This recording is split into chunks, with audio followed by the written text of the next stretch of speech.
งานเขาหลังสงกรานต์เนาะมีสาวคนงามคนหนึ่งเนาะโทรมาหาว่าเล่นน้ำเพิ่นจนพาสปอร์ตเปียกเนาะเพิ่นโทรมาให้พาไปเปลี่ยนพาสปอร์ตใหม่มื้อนี้เฮาก็สิพาเพิ่นไปเปลี่ยนเล่มพาสปอร์ตใหม่เนาะว่ามันสิเป็นแนวใดติดตามรับชมเบิ่งนํกันเด้อพี่น้องสบายดีสวัสดีเนาะพ่อแม่พี่น้องพบกับพ่อบ้านมื้อนี้พ่อบ้านก็สิพาทุกคนไปเบิ่งบรรยากาศที่สิพา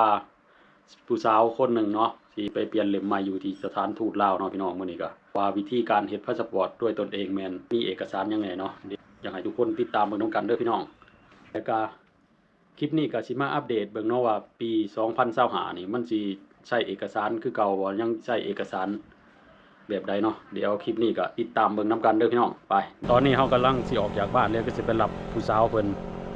ไปอยู่ที่สถานทูตลาวเนาะส่วนเอกสารที่เฮาเตรียมเนี่ยก็แม่นมีเนาะสำเนาพาสปอร์ตสำเนาบัตรทำงานแล้วก็สำเนาทะเบียนบ้านนายจ้างและสำเนาบัตรประชาชนนายจ้างแล้วก็สำเนาบัตรสมนุครัวทั้งบ้านเนาะถ่ายมาถูกหน้าเลยหรือว่าผู้ใดมีบัตรประชาชนลาวก็เอาไปนำเด้อพี่น้องก็มีแค่นี้นะเนาะเฮาสิเตรียมไปเฉพาะการเปลี่ยนเล่มพาสปอร์ตสำหรับแรงงานเนาะที่เป็นบัตรแรงงานที่บ่อยู่ที่แบบชำรุดหรือเสียสูญหายพี่น้องหรือเบิดอายุเบิดหม่องกาจ้ำเนาะแม่นเฮาสามารถไปเปลี่ยนได้ที่สถานทูตลาวเด้อพี่น้องแต่ว่าในปี2025นี้มันสิเป็นแบบคือปีก่อนที่ข่อยไปเฮ็ดหรือบ่เนาะเฮาก็อยากอัปเดตเบิ่งว่าปีนี้มันสิเป็นแนวใดคันคือเก่าก็ถือว่าเฮาสิมาเว้าให้ฟังอีกเทื่อนึงเนาะพี่น้องไปบัดนี้เฮาก็รอรถเนาะการไปเนี่ยก็สิต้องนั่งรถแท็กซี่ไปเนาะเพื่อไปฮอดโอเคเนาะพี่น้องเนาะนี่นะมาใกล้สิฮอดได้สถานทูตแล้วเนาะนี่ผู้สาวคนงามเพิ่นเป็นอะไรล่ะเดี๋ยวจะพา ต้องการมวลโทษ เป็นต้องการมวลโทษลืมเบิ่งบัตรเพิ่นว่าไปเดี๋ยวเฮาสิไปมองสถานทูตเนาะเฮาก็เดินไปพุ่นแหละอันนี้คือถนนพระเจ้าทิศเนาะเดี๋ยวไปติดตามเบิ่งนํกันเด้อพี่น้องว่ามันสิเป็นอะไรภารกิจเปลี่ยนเล่มพาสปอร์ตใหม่เนาะมาพอกันแล้วเนาะครับคือกับสาวเพิ่นสาวโบคนงามนี่เนาะฮอดสถานทูตอันนี้คือสถานทูตลาวเด้อพี่น้องสถานที่ท่องเที่ยวหลายๆโปรโมทเนาะผู้ใดอยากไปเที่ยวลาวเด้อพี่น้องเด้อนี่ภาษาลาว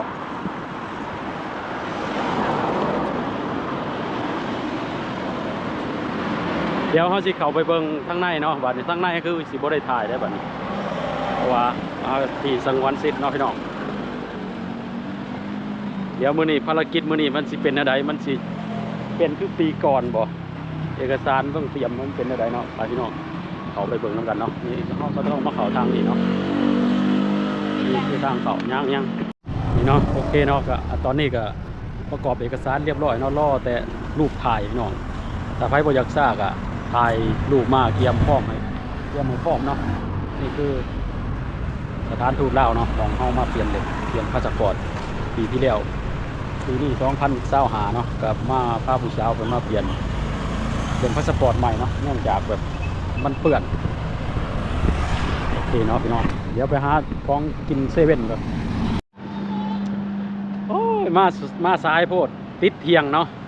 ยังกรอกเอกสารเรียบร้อยเพื่อถ่ายรูปไปยังติดเที่ยงเดี๋ยวไปหากินข้าวก่อนพี่น้องมาแถวนี้ก็มากินข้าวแถวนี้แหละตลาดเนาะมีตลาดทั้งนี้เดี๋ยวเฮาจะไปเบิ่งมีหยังกินมามองนี่ก็สิมีร้านอาหารเนาะหลากหลายอันนี้ก็มาสั่งกินก๋วยเตี๋ยวเนาะมีหลากหลายให้เลือกพี่น้องก๋วยเตี๋ยวน้ำตกก็ยังกินกระปุ่นกับร้อยฉันเลยบ้าง สาวคนกินข้าวปุ้นเด็กเส้นเป็นละอันนี้ห่อนอะไรให้กินก๋วยเตี๋ยวโบเมนก๋วยเตี๋ยวมาม่าใส่น้ำตกคือมากินเนาะหลังจากที่แบบเอามาสายโพดมันก็เลยเป็นติดเปลี่ยนเนาะผู้ใดส่วนผู้ใดอยากมาเห็ดก็ต้องแนะนำให้มาแต่เต่าเนาะปะเข้าไปพูนบอก ไปซะไปย่างเดี๋ยวจะถ่ายคลิปให้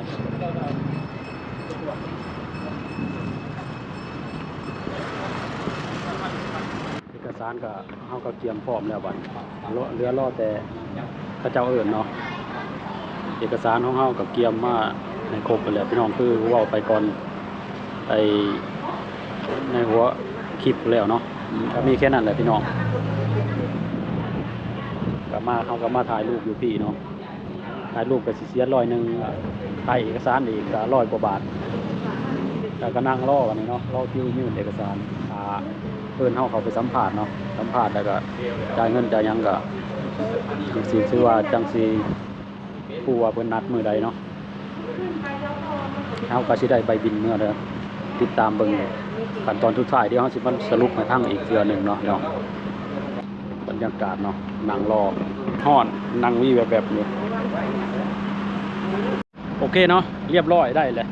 จนมา ได้จะใบเสร็จ ไปซ้อม ได้จะใบเสร็จเนาะอันนี้คือเสร็จเรียบร้อยได้ใบเสร็จมาแล้วใบนัดแหละ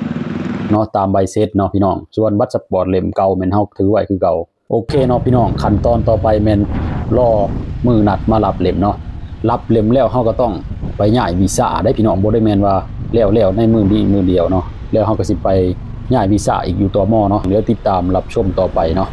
สรุปแล้วก็แม่นเอกสารยังใช้คือเก่าเนาะบ่มีการเปลี่ยนแปลงของผู้สาวเพิ่นนี่คือประสบการณ์ครั้งแรกของสาวโบ เอาเปลี่ยนพาสปอร์ตเดี๋ยวอันนี้ทำแบบเฮาเฮ็ดแบบด่วนเนาะประมาณ2อาทิตย์ยับมาอีกประมาณ2อาทิตย์5,000 2อาทิตย์เป็นอะไรบัดนี้ จือ กุหลาบ กุหลาบเลยเนาะอันนี้ก็คือเฮาเปลี่ยนพาสปอร์ตในมื้อนี้เนาะน้องพี่น้องแต่ไอเอกสารที่เฮาเตรียมที่แบบที่จะมายืนเพิ่นก็รูป1นิ้ว1ใบเนาะคือ2ใบ2ใบเนาะแล้วก็สำเนาพาสปอร์ตแล้วก็สำเนาบัตรแรงงานสำเนาสำเนาครัวแล้วก็สำเนาไอบัตรประชาชนลาวเนาะบ่มีก็ได้บัตรประชาชนลาวมีอย่างใดอย่างหนึ่งก็ได้แล้วก็อย่างสำเนาทะเบียนบ้านนายจ้างเนาะกับสำเนาบัตรประชาชนนายจ้างอันนี้ก็มายืนกันเลยแนะนำก็อยากให้มาแต่เช้าเนาะคันมากำไรมันก็สิได้คือเฮานั่นแหละก็สิแล้ว3 โมงเขาจะเพราะว่าเขาเจ้าปิด3 โมงครึ่งเนาะพี่น้องคลิปนี้ก็ท่านผู้ชมท่านใดแบบมาเบิ่งมาชมก็กดไลค์กดแชร์เนาะเพื่อเป็นความรู้ให้เพื่อนๆทุกคนที่งานลาวเฮาทุกคนเนาะที่ประสบปัญหาแบบนี้เนาะพาสปอร์ตหายหรือพาสปอร์ตเปื้อนชำรุดหรือแบบเบิดอายุมองปั๊มเบิดสิเงินมาเฮ็ดได้อยู่ที่สถานทูตลาวก็ต้องกลับบ้านมาเฮ็ดที่สถานทูตลาวที่ประเทศไทยได้เลยพี่น้องโอเคเนาะสำหรับคลิปนี้ก็ขอจบเพียงเท่านี้เด้อพี่น้องเด้อไว้เจอกันคลิปหน้าเนาะสำหรับคลิปนี้ก็สบายดีสวัสดีบ๊ายบายครับรับก่อน